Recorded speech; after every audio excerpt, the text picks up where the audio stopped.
આયાતી ઉમેદવાર સામે કાર્યકર્તાઓનો સવાલ, પાર્ટી સાંભળે છે કે ફક્ત સમજાવે છે?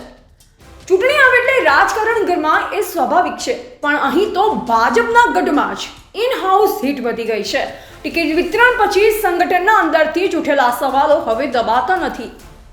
આરડી દેસાઈના સંકેત પર ડિમ્પલ પટેલને ટિકિટ અને સ્ટેડિયમ વોર્ડમાં આયાતી એન્ટ્રી તરીકે જીતુ ખચ્ચર, જે મૂળ નારાયણપુરા વોર્ડના છે, જેમને સ્ટેડિયમ વોર્ડમાં ઉતારતા સ્થાનિક કાર્યકર્તાઓમાં સીધો મેસેજ ગયો કે લોકલ હોવું હવે માપદંડ નથી.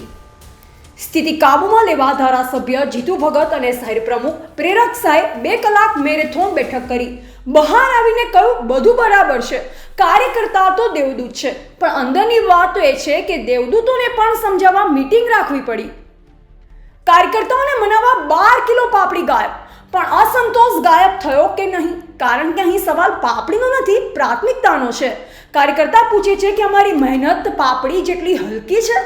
હવે આખરી સ્ટોરીનો ક્લાઇમેક્સ 28 એપ્રિલ આવશે. એ દિવસે ખબર પડશે કે કાર્યકર્તાઓ ખરેખર માન્ય હતા.